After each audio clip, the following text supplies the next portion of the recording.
Sobrang nakakagulat na balita. Grabe, pamilya Diskaya kulong na. Sinibak lahat sa pwesto. Unang utos ni BBM. Ayon sa nakalap nating impormasyon, resign lahat sa pwesto. Lahat ng konektado sa flood control, inutusan na si Vince Dizon ni BBM. Nahuli na sabuatan sa DPWH ng mga kontraktor. Grabe ang pamilya Diskaya kulong na. Sinibak lahat sa pwesto. Unang utos ni BBM. Tara, panoorin natin. So, nandito po ako ngayon para sabihin sa inyo kung ano ang mga direktiba ng ating Pangulo na akin pong i-execute immediately sa mga susunod na araw. Unang-una po, ang unang-una ko pong order na ilalabas ay ang pag-order ng courtesy resignations top to bottom. USEC, ASEC, Division Head, Regional Director hanggang District Engineer ng buong bansa. Yan po ang unang-unang order na gustong ipagabas ng ating Pangulo. Ito po ay simula ng sinabi nga ni Yusek Claire kanina na clean sweep, paglilinis. No? Yan po ang unang-unang direktiba ng ating Pangulo. Nag-usap po kami ng matagal kaninang umaga. Sabi niya, linisin ang DPWH. At ito po ang simula. Pagkatapos po nito, tayo magko-conduct ng napakamasusing review ng lahat ng mga personnel. Ako po'y naniniwala na maraming mabubuti at magagaling na kawani ang DPWH. Ang utos ng ating Pangulo, hanapin sila at sila ang ilagay sa mga sensitibo at importanteng posisyon. Hindi po magkakaroon ng ganitong klaseng mga proyekto kung walang kakuntsaba sa loob ng DPWH. Kapag ang isa pong project ay guni-guni, ika nga ng ating Pangulo, o ghost project, hindi po pwedeng walang tao sa DPWH na nag-sign off sa mga proyektong yan. Dahil po, lalo na yung isang proyekto, halimbawa, yung pinuntahan ng ating Pangulo sa Bulacan, yung non-existent project, pinakita pa po ng ating Pangulo yung mga resibo na ibinayad sa kontraktor. Paano po nabayaran ang isang proyekto na wala namang nagguni-guni lang, na wala naman talaga? Meron po sa DPWH na nagpabayad doon. Ang utos ng ating Pangulo, hanapin yung mga yun. At tanggalin sa pwesto at kasuhan. Yun po ang unang gagawin natin sa mga susunod na araw, susunod na linggo. Hindi po ito madali para sa isang tao tulad ko na matagal na nagtrabaho sa gobyerno. Pero kailangan po siyang gawin. Dahil nakita po ng ating Pangulo, nakita natin lahat ang mga nangyari dito sa ahensyang ito. So yun po ang unang-una. Ikalawa po, itong mga ghost project at substandard project, kinlear ko na rin po sa ating Pangulo na ang mga kontraktor nitong mga ghost project na ito, unang-una, mag-i-impose po ako ng lifetime blacklisting, ban, immediately. Kapag ang isang project ng isang kontraktor ay ghost o napatunayang substandard, wala na po itong proseso, wala nang investigasyon, automatic po blacklisted for life ang kontraktor na yan. At syempre, may kaakibat din pong kaso yan. At lahat po ng ating makukuha ay ipapasa natin sa independent commission na itatayo po ng ating Pangulo. Sila po ang mag-iimbestiga at magfa-file ng mga karampatang mga kaso laban sa mga kawani ng DPWH, sa mga kontraktor, at sa iba pang mga kasama dito sa mga project na talaga nga namang tinapon na lang sa ilog para po gamitin ko lang ang salita ng ating Pangulo. Alam niyo po, ikinabas po ng ating Pangulo yung isumbong sa Pangulo website. At sa loob lamang po ng ilang linggo, libo-libo na po ang nagsumbong sa ating Pangulo. At hindi po natin pwedeng talikuran itong mga sumbong na ito. Kaya kailangan po, isa-isahin po yan, i-check, i-verify. Kapag po yan ay ghost, automatic po yan. Kung ang mga proseso po ngayon sa DPWH hindi nag-aalaw para sa automatic at meron pang mga proseso kahit ghost na yung proyekto, babaguhin po natin ang mga prosesong yan. Hindi na po natin kailangan mag-imbestiga kung ang project ay ghost. Si Attorney Claire po ay tumatango dahil abogada po siya. Hindi na po kailangan yun. Kita mo na ghost Mag-iimbestiga pa ba tayo? Finally po, isa sa mga gagawin po natin immediately, nakausap ko na rin po ang ating Pangulo at si Secretary Chris Roque ng DTI. Magkakaroon po tayo ng sweeping revamp sa tulong ng ating Secretary of Trade and Industry at ng Office of the President ng PCAB. Narinig po natin yan sa mga investigasyon sa Senado. Na-mention po yan ni Senator Ping Lacson.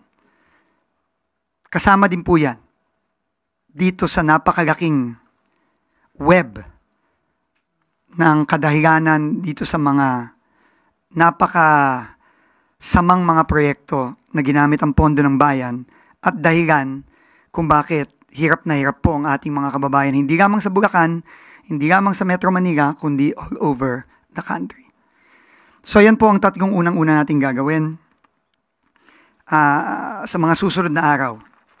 Uulitin ko po, ang utos po ng ating Pangulo ay mag-clean house. Linisin ang ahensya.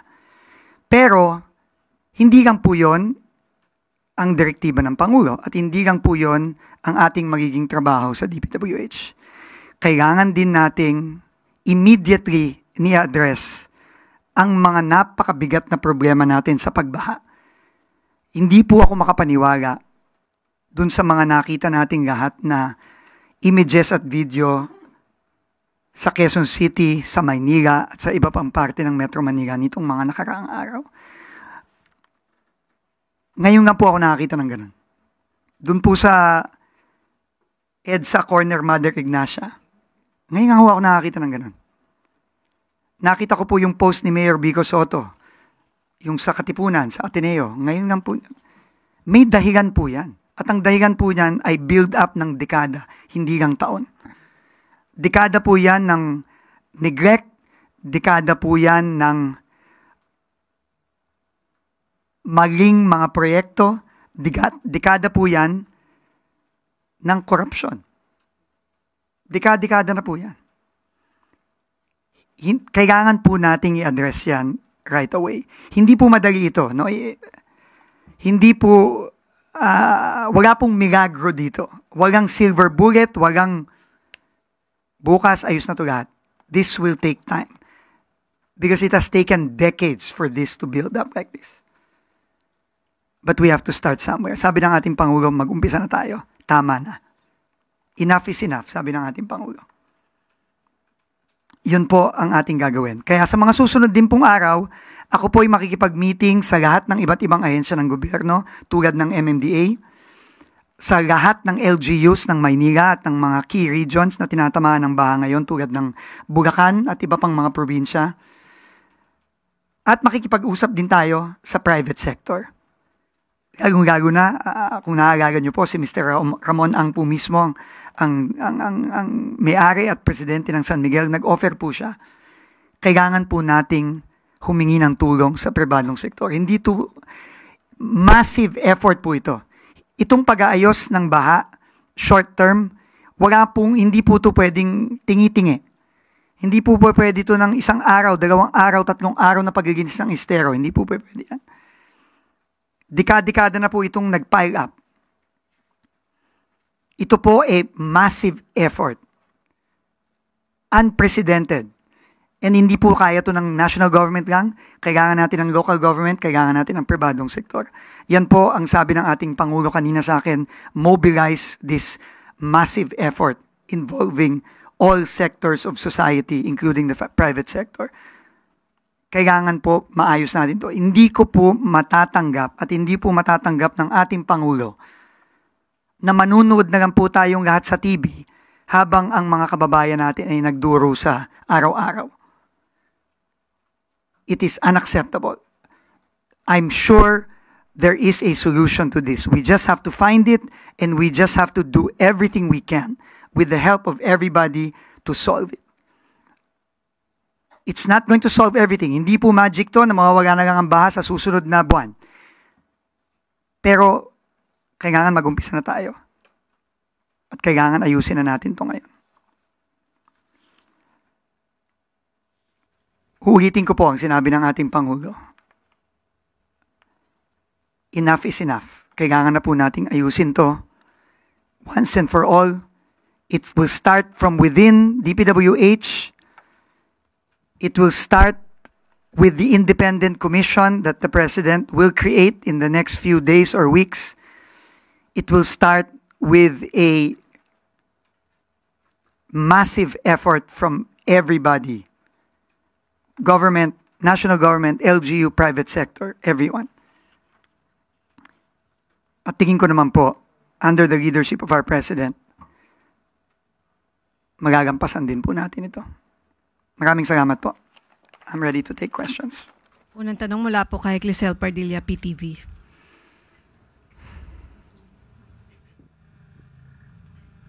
Good morning, Secretary, and again, congratulations po. Nabanggit nyo kanina, lilinisin ang Hindi ko alam bakit kayo nagko-congratulate sa akin. Sige po. Thank you po. Joke lang, joke. Opo. At mag-courtesy resignation, are you not worried po na baka konti na lang yung matira sa mga kawani Hindi ng naman. DPWH? Hindi naman. Napakaraming kawani ng DPWH. Ito lang talagang critical, critical positions na wala tayong choice. Wala tayong choice. At syempre, courtesy resignation naman yan. So, ibig sabihin, habang hindi tinatanggap ang kanilang resignation, tuloy-tuloy ang kanilang trabaho. Hindi naman sila pwedeng mag-abandona ng kanilang trabaho. Pwede pa silang makasuhan ng abandonment of duties yon. Courtesy resignation ito. Pero kailangan talaga clean slate tayo. Yun ang sabi ng Pangulo. At hindi pwedeng top lang, hindi pwedeng bottom lang, top to bottom. So, siguro, abangan na lang natin sa mga susunod na araw, susunod na linggo, dahan-dahan nating i-fill up itong mga posisyon na ito ng mga tao na tingin natin kasama ng Pangulo sa paglilinis nitong ahensyang ito. Sir, follow-up question. Sabi ni Pangulo, very good ka daw. How confident are you that before President's term ends, may mananagot po at may makukulong? Thank you. Kampante po ako dahil yun po ang sabi ng ating Pangulo. At napakaganda po ng kanyang idea na magtayo ng independent commission. No? Ang DPWH po, ang DPWH Secretary ay hindi po investigador. Hindi po tayo tagapagpakulong. Tayo po ay nandito para ayusin ang departamento at siguraduhin na ma-address natin ang mga pinakamabigat na problema ng ating mga kababayan, lalo na itong pagbaha. Pero ito pong pagtayo ng independent commission to investigate and hold people accountable, ito po ang tingin kong proof na seryoso ang ating Pangulo na kailangang may managot. Unang-una, bago ko tumanggap ng mga tanong, siguro importante lang balikan natin yung mga nangyari nitong mga nakaraang linggo matapos nung napaka-emotional na sona ng ating Pangulo kung saan in-express niya ang kanyang hindi lang frustration, hindi lang disappointment, kundi galit dito sa na-discover niyang mga talagang napaka sasama at napaka substandard at minsan wala pang mga project ng DPWH, lalong-lalo na sa pagkontrol ng mga pagbaha. Alam nyo, nung ilang linggo, nakasama ko po si Pangulo sa Kalumpit, Bulacan. Pinuntahan ho namin ang dalawang barangay doon, yung Barangay Bulusan at Barangay Prances. Doon po, nakita mismo namin ng ating mahal na Pangulo yung substandard at incomplete na flood control projects. Kung maaalala ninyo, meron pa doon sa Barangay Frances ata o sa Bulusan. Dinakma ni Pangulo yung konkreto at sa kamay lang niya, halos nadurog yung konkreto, no, na pinakita niya. At talagang nakakagalit, no, yung experience na yun. At nakita ko first hand yung galit ng Pangulo dito sa mga ginawang mga proyektong to. Pero alam niyo po, higit pa dun sa galit niya sa mga nakita nating mga facility na substandard. Na klarong-klaro, wala nang kailangang investigasyon doon. Kitang-kita mo pa lang, sa mata pa lang. Maramdaman mo pa lang sa kamay mo na talagang substandard. More than that, I think ang pinaka ginalit ng Pangulo, nung kinausap po namin yung mga kababayan natin na nakatira sa Bulusan at sa Frances, sa Kalumpit, Bulacan. Alam nyo, yung mga tao po doon, ang sabi nila sa Pangulo, Sir, kayo pa lang ang kauna-unahang national government official na nagpunta dito sa amin. Pero ito pong pagbaha, araw-araw po ito sa amin. Hindi po ito pagtag-ulan lang. Ito po ay daily life na namin, siguro mahigit kalahati ng taon. Ganun ang buhay namin. Sabi ng mga tao sa amin po ni Pangulong Marcos nung nandun kami. At doon ko talaga halos hindi ko na humapinta yung mukha ng ating Pangulo dahil yung sakit ng loob niya, nakita ko po at naramdaman ko nung nakausap niya yung mga kababayan natin doon. Alam niyo yung mga water line doon, nakikita mo na eh. Minsan naabot ng 5 feet eh. No, yung water line, no? At nakikita mo na talagang doon na. Ibig sabihin, tataas baba na lang ang baha doon. Hindi question na may baha o wala. Ang question doon, gaano kataas ang baha. Kaya po nakakalungkot po talaga at nakakagalit itong mga nangyaring ito. Kaya nga po tingin ko, simula noon, talagang inikot ng Pangulong maraming mga proyekto. At yun, nakita po natin, no? After every inspection, the President got angrier and angrier. No, doon pong nasa Baguio siya, halimbawa, nung kasama po niya si Baguio Mayor Benji Magalong. Yung sinabi niya, ito, daang-daang milyon to. Pero wala to, tinapon lang sa ilog yung pondong ito. Kasi useless itong proyektong to, sabi ng ating Pangulo. Kaya po talaga, tingin ko, umabot na sa punto na talagang yung galit ng ating Pangulo, kailangan, ang sabi niya, kailangan mag-translate na into concrete action. Kailangan itong galit, itong sakit na nararamdaman, hindi lamang ng ating Pangulo, kundi ng lahat ng mga kababayan natin. Dahil dito sa mga nangyari sa DPWH. At yung hirap na dinaranas ng mga kababayan natin, kailangan gawa na ng konkretong aksyon. Next question mula po kay Tristan Nodalo, Newswatch Plus. Hi, Sec. Good morning po. Sec, yung sa ano lang po, kasi pinag-utos din ni Pangulong Bongbong Marcos yung lifestyle check ng mga government officials linked to flood control. But you as DPWH Secretary, will you initiate din po mag-conduct ng lifestyle check? Unang-una po, ang pina-conduct na lifestyle check ng ating Pangulo ay hindi lang po tungkol sa flood control. Ito po ay sweeping lifestyle check sa executive. Ang DPWH po ay parte ng ekotibo. At dapat po lahat ay sumunod sa direktiba ng Pangulo. One follow-up lang po, Sec. Siyempre, nung in-offer sa inyo tong role na ito, may mga nasimulan na po kayo sa DOTR din, na lalo na yung mga malalaking project. How do you feel, sir? Kasi parang, di ba, ang worry ng iba, mapabayaan din yung mga nasimulan sa DOTR. So, ano po ang assurance nyo siguro, sir, sa publiko rin? Mabigat po. Aaminin ko po. Napakabigat po. At yan ang mabigat na rason dahil napamahal na ho sa akin ng DOTR sa aking 6 na buwan lang na nandun. Napapalo siya sa akin dahil nakita ko po yung potensyal ng isang departamento na talagang gumawa ng maganda para sa mga kababayan natin. At doon ko po nakita na napakadaming mga magagaling at honest na kawani ng DOTR. Alam naman po natin na madami din pong problema ang DOTR at dekada-dekada na rin po ang problema dyan. Pero doon ko po nakita na talagang dahil sa direktiba at will ng ating Pangulo, nakikita po natin dahan-dahan naayos po. Kahit na yung mga maliliit na bagay, kahit paano po naayos. Kaya mabigat po. Pero nagpapasalamat po tayo sa ating Pangulo dahil nagtiwala po siya kay Senior Undersecretary Giovanni Lopez para po masigurado yung continuity. In fact, nung nag-usap po kaming tatlo kanina, yun po ang kabigin-biginan ng ating Pangulo kay Acting Secretary Lopez na kailangan ituloy at pabilisin palalo ang mga nasimulan.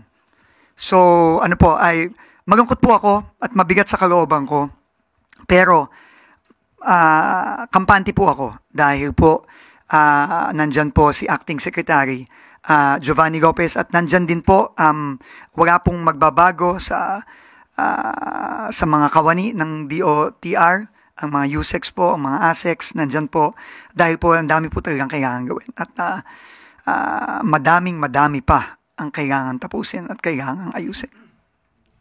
Sunod na tanong mula kay Sam Medinilla, Business Mirror.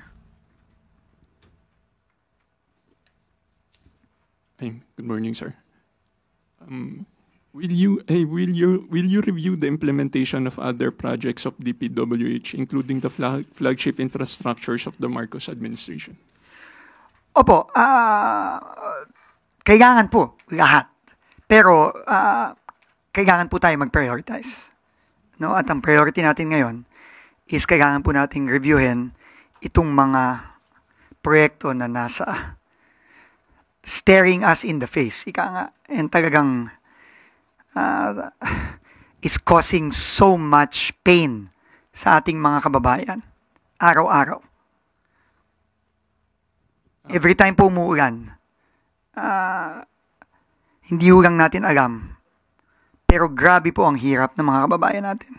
You can just imagine yung buhay ng mga taga-Bulusan, taga-Prances, dyan sa Bulacan. You can just imagine yung mga commuter natin na wala nang mapuntahan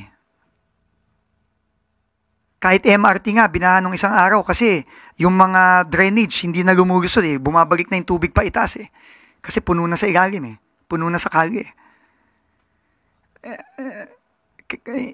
Hindi tayo pwedeng manood na lang dito. Hindi pwede. Yun po ang sabi ng Pangulo sa akin kanina. Second question po, sir. Can former DPWH Secretary Manny Bonoan still face investigation if he will be implicated in the alleged anomalous flood control projects even after his resignation? The Independent Commission will investigate everybody.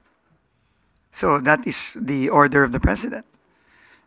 I mean, ano po ito? The people deserve accountability. Yun po ang sabi ng ating Pangulo. Quick follow-up na lang, sir. Na-mention niyo po na pinapa-reform rin yung PCAB. Opo. Ano na lang po yung mga expected na reform? Hindi ko pa po masasabi. Hindi ko pa po masasabi ngayon. Kailangan ko pong kausapin unang-una si Secretary Chris Roque. Nag-usap na po kami in general, pero pareho po kami, magkatwang po kami na kailangang baguhin, kailangan i-revamp. Lalo na yung mga napakabibigat na aligasyon na lumabas sa Senate investigations. Yun din po ang sinabi ng Pangulo sa akin kaninang umaga. Marami din pong nag-report sa kanya, marami din pong nagsumbong sa kanya tungkol sa PCAB at kailangan pong baguhin din yan. Thank you po. Next question, Ace Romero, Philippine Star. Secretary, you mentioned about blacklist for life sa mga contractors na involved sa anomalous projects. So, iba-blacklist sila for life. How do you address concerns that some of these contractors will just end up renaming their companies to evade those kinds of ban? That's a very good question. We just have to be very vigilant. We have to be very vigilant. Kailangan bantayan natin yan. At kasama na rin yan sa pag-review ng PICAB. Kasi po ang PICAB ang nag-certify, ang nag-accredit, ang nagsasabi ito AA, AAA, A, quadruple A. Pero nakita naman natin, may isang contractor, quadruple A, pero 250,000 lang ang paid up capital. Parang medyo imposible naman po ata yun. So kailangan to lahat ayusin. Lahat to kailangan baguhin. So we have to be vigilant. And we have to ensure that we are able to place long-term structural safety nets para hindi na pwedeng gawin to ulit.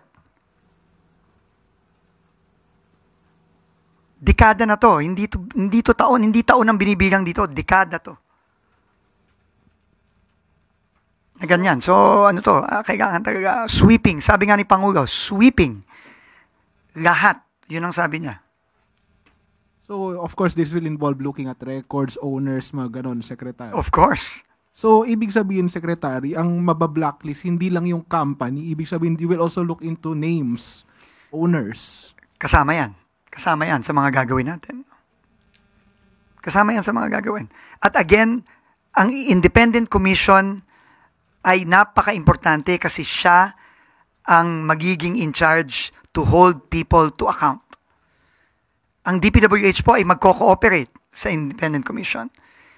Pero ang Independent Commission po ang talagang mag-iimbestiga at pag may ebidensya, magfa-file ng mga karampatang kaso laban sa mga kumpanya, individual na kailangang panagutin. Salamat. Sunod na tanong mula kay Alvin Baltasar, Radyo Pilipinas. Secretary, good morning po and good luck po doon sa... Mas maganda yun. Thank you. Salamat po. Secretary, ano po ang plano natin doon sa mga substandard na nadiskubre and madidiskubre pang mga proyekto? Hindi po siguro natin maiwasan na ayusin. Siyempre po. Magre-request po ba tayo ng additional allocation tungkol dito? Hindi ko pa po alam, no? In fact, wala pa akong alam sa budget ng DPWH kung ano ang pwedeng gawin at hindi pwedeng gawin. Pero kailangan ayusin ang mga substandard at nasirang mga proyekto. Secretary, isa pang tanong. Gaano po kalaki ang problema ng DPWH as far as public trust is concerned? Napakalaki. At paano natin ibabalik yung tiwala ng publiko? Dahan-dahan. Dahan-dahan. Hindi mabilis ito. Hindi ito matatapos ng ilang buwan, ilang taon, dekada to. Dekada itong dinatnan natin dito. So, slowly, pero mababa talaga. I mean, do you blame people? Can we blame people? We cannot. But we have to just start somewhere. And it starts with accountability. It starts with cleansing the organization within. That will be my top priority. Cleansing within. And then, start fixing what is broken. Ang problema kasi natin, yung pwede na, yun ang problema eh. Yun ang problema eh. Gagawa ka ng flood control, pwede na yan, Dapat 10 inches, 12 inches, or 8 inches yung kapal. Pwede na yung 4. Tapos, kung pwede na yung 4, later on, pwede na yung 3 inches. After nun, pwede na yung 2. Yun ang problema. Or, pwedeng wala na lang. Ganun na kalala eh. Umabot na sa ganun eh. Hindi na pwede yung pwede na ngayon. Natawa ko, yung daughter ko, pinakita sa akin yung sa TikTok, yung flood control in Japan, flood control in Singapore, flood control in Europe, ganun, Germany, ganun. Tapos flood control in the Philippines, tapos pinakita kotse. that is the manifestation of the distrust. And can you blame people for that? You cannot. So, matagal na proseso to. Pero dahan-dahan po, dahan-dahan.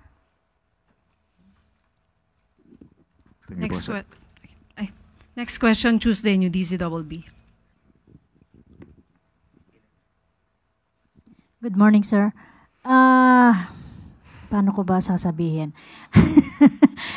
Sec Vince, alam naman natin na mahirap, mabigat yung responsibilidad sa DPWH. Ano po ang nag-udyok sa inyo para tanggapin yung alok ni Presidente? Gayong alam nyo naman na mahihirapan kayo sa pagsasaayos dito kanyo. Mahirap sagutin yung tanong mo. Pero, alam mo, sa tagal ko na sa gobyerno, in and out of government, if the President calls you, you have to answer the call. Kasi para sa bansa to eh. If the President calls you to serve, you serve. Yun na lang siguro ang masasabi ko doon. Binibigyan nyo ba yung sarili nyo ng panahon o gaano katagal na at least may maipakita kayo kay Presidente na accomplishment in the following months or bago matapos ang taon kaya na mayroon ka nang maipakita sa Presidente? Pipigitin po natin. Pero very clear po yung marching orders ng Presidente. Very clear yung mga kailangan natin gawin. And kailangan lang natin gawin yung trabaho natin. Ganun nga kasimple. Kailangan natin gawin yung trabaho natin. So, it's not about accomplishments. It's about just getting the job done. And the President has given his marching orders and we will do everything we can to get the job done. May mga, last question sir, may mga nag-suggest, Sec Vince, na isama nyo sa first order of business daw ninyo yung perpetual disqualification ng lisensya ng mga contractor. Will that be possible? Yun po ang gagawin natin. Yun po ang gagawin natin. Pwede din po yun. Apart from yung blacklisting, pati yung lisensya, pwede din po yun. Yun po ay kailangan natin, kaya kailangan po talaga natin maripaso at marevamp itong PICAB. Kasi yan po ang body na gumagawa niyang lahat. No? So, sa mga susunod na araw po, makikipag-usap po tayo kay Secretary Chris Roque. Pareho po kami ng natanggap na order galing sa ating Pangulo. At kasama po yan sa mga gagawin natin. No? Mag-uumpisa po tayo sa blacklisting, disqualification, kasi yan po ay pwedeng gawin ng DPWH lang. Pero yung pagtatanggal ng lisensya at perpetual, kung ako po, since nasanay na rin naman po ako nagtanggal ng mga lisensya ng mga driver, siguro magtatanggal tayo ng lisensya ng mga contractor. Thank you, sir. Thank you po. Sunod na tanong mula kay Ivy Reyes, Bilyonaryo. Okay ka na?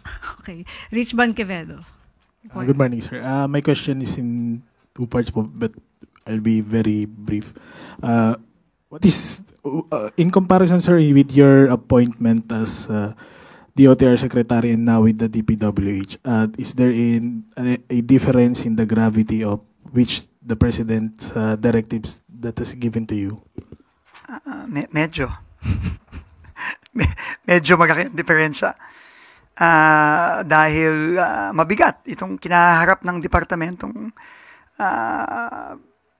binigyan sa ating assignment ni Pangulo. Mabigat. At magagaman ko in the next few days kung gaano kabigat. Yes, sir. You're saying na po with this is coming as in the spirit of parang bayanihan na po itong next na gagawin niyo moving forward with the DPWH. In the next actions po that will be undertaken by the department, to what extent po yung possibility ng PPP? Importante ang PPP. No, si Pangulong Marcos, yan ang laging sinasabi. Kailangan natin ang pribadong sektor. Kailangan talaga natin. And nagpapasalamat nga tayo sa lahat ng mga nag-volunteer na tumulong. No? At sige, kakausapin talaga natin kasi kailangan natin ang tulong nila. Hindi kaya to ng DPWH. Massive masyado ang kailangan gawin. At we will need the private sector here. And I want to thank everyone from the private sector in advance because I know that they will all heed the President's call for bayanihan dito. Lalo na dito sa pagbabaha sa mga key cities natin tulad ng Metro Manila, mga provinces natin tulad ng Bulacan. Question na lang, sir. Do you have a schedule na po ba in terms of meeting with this, yung mga nagpe-presenta na po? Or... Wala pa po. Siguro sa mga susunod na araw. Ano po yan? Top sa ating agenda yan. No? Pagkatapos nitong turnover natin sa DPWH. Thank you, Sec. Salamat. Sunod na tanong mula kay Raquel Bayan, Radyo Pilipinas.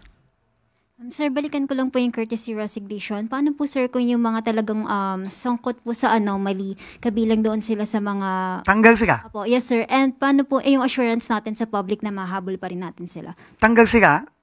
At kung may kung may ebidensya, I'm sure ang independent commission will do its job. Do you have a time frame in mind, sir, kung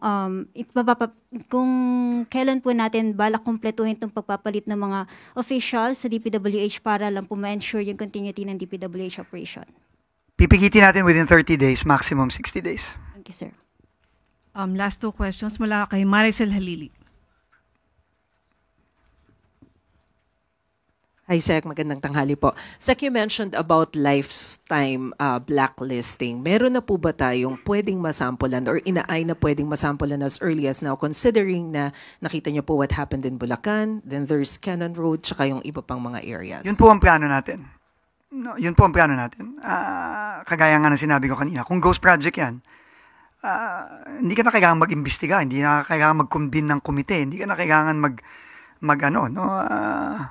USICLR, ang tawag doon? Prima facie evidence ba ang tawag doon? Sa mga susunod na araw, gagawin po natin. So safe to say, sir, nakasama na yung mga contractor nitong Bulacan at saka doon sa Cannon Road sa kasama sa mga mabablacklist? Opo. Okay. Sir, last na lang. Former Secretary Bonoan admitted na hindi niya agad nalaman yung nangyayari doon sa DPWH. How can we prevent this? Kasi parang may nabanggit na mga threshold per level na hindi umaabot sa kanya kapag ka mga maliliit lamang na project. Pag-aaralan po natin. Pero in the next few days po, meron po akong dalawang magapit ako na kukonsultahin. Si former DPWH Secretary Ping De Jesus at si former DPWH Secretary Babe Singson. At pati na rin si former DPWH Secretary Mark Villar.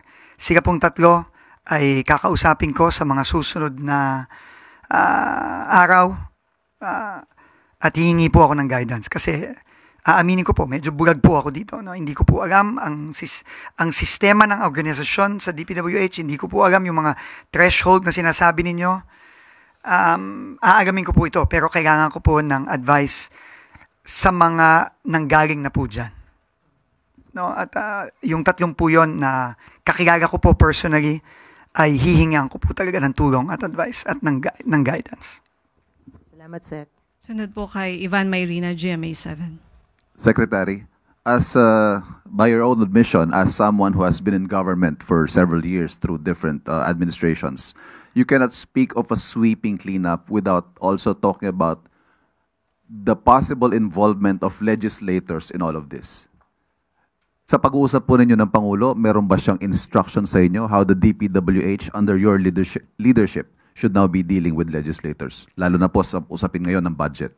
Alam niyo po, simple naman po very clear ang sinabi ng ating Pangulo nung SONA. Kung ang budget ay hindi naaakma sa mga tamang programa ng gobyerno, ito po ay ibabalik niya. Kahit na mag-reenact pa ng budget for 2026. Hindi po siya pipirma ng budget na hindi naaayon sa tamang mga programa ng gobyerno. So, yun po ang instruction niya sa lahat ng kawani ng kabinete. Kasama na rin po ako doon. Doon po sa pagpapanagot sa mga flood control projects na ito na maanomalya, may specific instructions po ba ang Pangulo na, for example, meron ho tayo mga congressman na Kung hindi man sila, ang mismo contractor ay konektado sa mga contractor. Ang sabi po ng Pangulo, DPWH needs to fully cooperate with the Independent Commission. Yun po ang gagawin natin. Yun po ang gagawin natin dito. Wala po tayong itatago, lahat po ay ipapasa natin sa Independent Commission. Finally, ito hong ginagawang cleanup ng DPWH, where will this put the legacy projects of the administration? Alam niyo po, yung mga flagship projects po na na-mention na rin kanina, ito po ay mga foreign-assisted projects. No? Ito ay, marami sa kanila, no? Ay pondo na either ipinautang o binigay sa atin ng mga partner international agencies natin at ng mga partner countries natin. At ito po ay kailangan mapabilis. At sisiguraduhin po natin na hindi mangyayari yung mga nangyari dito sa mga locally funded projects ng DPWH sa ating mga legacy foreign assisted projects. Yan po, alam niyo naman, ako po yung dating naging advisor for flagship projects. Kaya yung mga project po na yan ay sagrado. Sagrado po yan. At sisiguraduhin po natin, ayon na rin sa utos ng Pangulo, na we will keep it that way. Thank you. Wala kay Evelyn Quiroz, Filipino Mirror. Good morning, Secretary. Tatanong ko lang po sa Independent Commission, how soon po mabubuo ito? Magkano po yung budget na ilalaan? At mabibigyan din po ba ng subpoena power at saka yung tinatawag nating contempt power para ho talagang yung mga iimbitahan magsalita naman, kasi kung wala pong ganun na kapangyarihan hindi parang baliwala. Pasensya na po at hindi ko po masasagot ang tanong mo, ma'am. Ako po ay hindi kasama sa pagbabagangkas o pag-form nitong Independent Commission. Ako po ay sinabihan ng ating Pangulo at inanunsyo na rin ng ating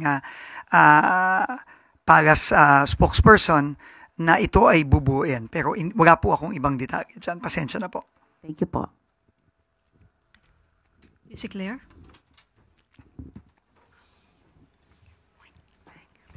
Maraming salamat, Sec. Vince, at good luck. That's it. Thank you. Thank you so much, everyone. Thank you. I'll come back soon. So, mukhang okay na po ba tayo? O meron pa po kayong katanungan sa akin? Mukhang wala. Ann Soberano, Bombo Radio. Yusek, reaction lang po ng Malacanang kasi recently may mga ibinunyag ang ilang mga congressman regarding po sa 2026 National Expenditure Program. May anomalya po daw. So ano po yung may instruction po ba dito si Pangulo o anong tugon dito ng Malacanang? Unang-una, wag muna po tayo maging judgmental agad, di ba? Dahil kailangan po nila muna makipag-cooperate, makipag-coordinate sa DPWH, at kung ano man yung ahensya na sinasabi nilang nagawa na yung proyekto pero nandun pa rin po yung budget.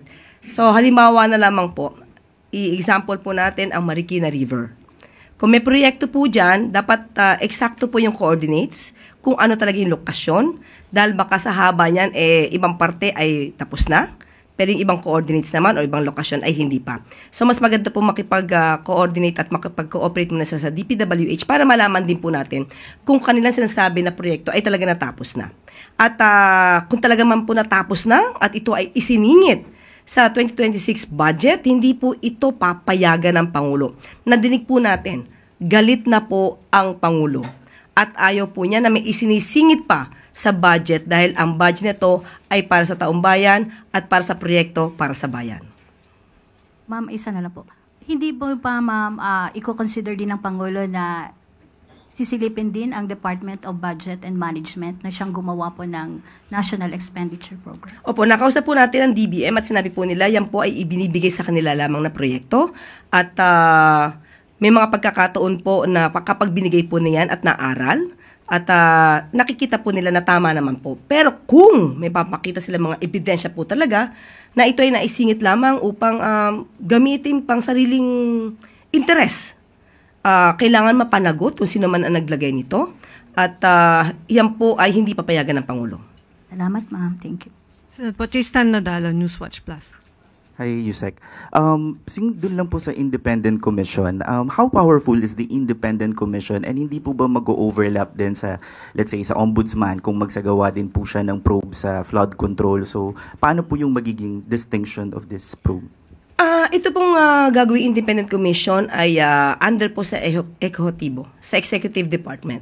At sila po mismo ang mag-iimbestiga, lahat ng mga documents, lahat ng mga complaint ay sila ang mag-aaral at sila po ang magre-rekomenda kung dapat sampahan ng kaso.